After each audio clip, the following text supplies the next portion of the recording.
ಸ್ನೇಹಿತರೆ ನಮಸ್ತೆ. ಮೊದಲನೇದಾಗಿ ನಾನು ನಿಮಗೆ ಒಂದು ಪ್ರಶ್ನೆಯನ್ನ ಕೇಳೋದಕ್ಕೆ ಇಷ್ಟಪಡ್ತೇನೆ. ಯೋಗ ಅಂದ್ರೆ ಏನು? ಈ ಒಂದು ಪ್ರಶ್ನೆ ನಾನ್ ಕೇಳ್ತಿರುವಂತದ್ದಲ್ಲ, ಸಹಜವಾಗಿ ನಮ್ಮ ಮನಸ್ಸಿನಲ್ಲೇ ಬಂದಿರುವಂತಹ ಪ್ರಶ್ನೆ. ಇಷ್ಟು ವರ್ಷದಲ್ಲಿ ಒಮ್ಮೆ ಆದ್ರೂ ಈ ಒಂದು ಪ್ರಶ್ನೆ ಬಂದಿರುತ್ತೆ, ಯೋಗ ಅಂದ್ರೆ ಏನು ಅನ್ನೋದು.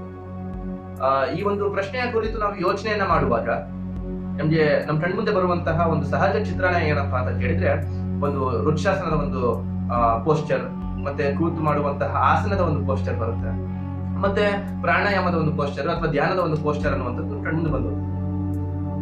ಯೋಗ ಅಂದ್ರೆ ಬರೇ ಧ್ಯಾನ ಅಥವಾ ಆಸನ ಮತ್ತೆ ಪ್ರಾಣಾಯಾಮಕ್ಕೆ ಸೀಮಿತನ ಅಂತ ನೀವು ನಮ್ಗೆ ಪ್ರಶ್ನೆ ಮಾಡಿದ್ರೆ ಖಂಡಿತ ಅಲ್ಲ ಸ್ನೇಹಿತರೆ.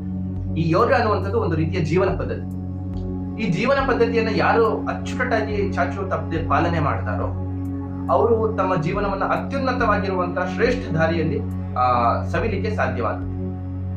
ಯಾಕೆ ಈ ಒಂದು ಪ್ರಶ್ನೆಯನ್ನು ನಾನು ಮೊದಲಿಗೆ ಕೇಳಿದೆ ಅಂತ ಕೇಳಿದ್ರೆ, ಈ ಒಂದು ಪ್ರತಿ ಭಾನುವಾರ, ಮುಂದಿನ ಬರುವಂತ ಭಾನುವಾರ, ಪ್ರತಿ ಭಾನುವಾರ ಸಹಜವಾಗಿ ನಿಮ್ ಜೊತೆ ಯೋಗದ ಬಗ್ಗೆ ಒಂದಿಷ್ಟು ಚರ್ಚೆಯನ್ನ ಮಾಡ್ಲಿಕ್ಕೆ ನಾನು ಈ ಒಂದು ವಿಡಿಯೋಗಳ ಮೂಲಕ ನಿಮ್ ಜೊತೆ ಆಗ್ತೇನೆ ಸ್ನೇಹಿತರೆ. ಯಾಕೆ ಈ ಒಂದು ಯೋಗ ಚರ್ಚೆ ಅಂತ ಕೇಳಿದ್ರೆ, ಸಹಜವಾಗಿ ಯೋಗ ಅಂದ್ರೆ ಬರೇ ಆಸನಕ್ಕೆ ಸೀಮಿತ ಅನ್ನುವಂಥದ್ದು ನಮ್ಮೆಲ್ಲರ ಮೈಂಡ್ ಸೆಟ್ ಆಗಿರೋದ್ರಿಂದ ನಿರಂತರವಾಗಿ ಪ್ರತಿ ಭಾನುವಾರ ನಾನು ನಿಮ್ ಜೊತೆ ಸಹಜವಾಗಿ ಎಷ್ಟು ದಿವಸ ಅಂತ ಕೇಳಿದ್ರೆ ನನ್ಗೆ ಗೊತ್ತಿಲ್ಲ ಸ್ನೇಹಿತರೆ, ಆದ್ರೆ ಪ್ರತಿ ಭಾನುವಾರ ನಿಮ್ಮ ಜೊತೆ ಯೋಗದ ಒಂದಿಷ್ಟು ಚರ್ಚೆಯನ್ನ ಮಾಡ್ಲಿಕ್ಕೆ ನಾನು ಇಷ್ಟಪಡ್ತೇನೆ. ಸಹಜವಾಗಿ ಈ ಒಂದು ಏನು ವಿಡಿಯೋಕ್ಕೆ ನಾವು ಶೀರ್ಷಿಕೆಯನ್ನ ಜೀವನ ಪದ್ಧತಿ ಅನ್ನುವಂಥದ್ದನ್ನ ನಾವು ಆಯ್ಕೆ ಮಾಡ್ಕೊಂಡಿದ್ದೀವಿ. ಈ ಒಂದು ವಿಡಿಯೋದ ಸೀರೀಸ್ಗೆ ನಾವು ಜೀವನ ಪದ್ಧತಿ ಅನ್ನುವಂತಹ ಒಂದು ಹೆಸರನ್ನ ನೀಡಿದ್ದೇವೆ.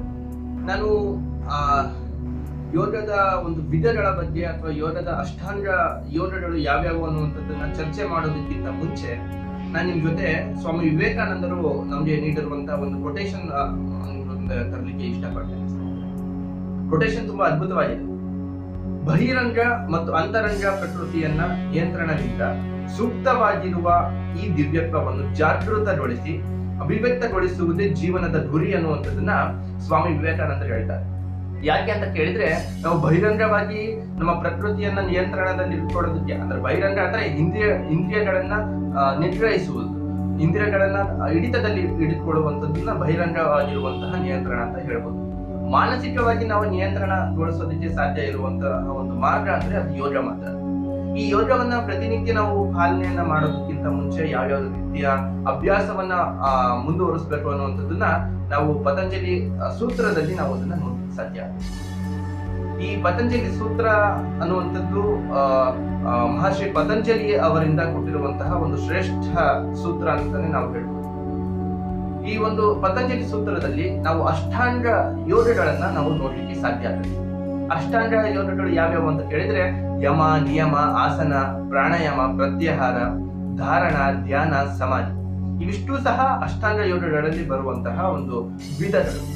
ಈ ಯಮದಲ್ಲಿ ನಾವು ಒಂದಿಷ್ಟು ಟೈಪ್ಸ್ ನ ನೋಡ್ತೀವಿ, ನಿಯಮದಲ್ಲಿ ಒಂದಿಷ್ಟು ಟೈಪ್ಸ್ ನ ನೋಡ್ತೀವಿ.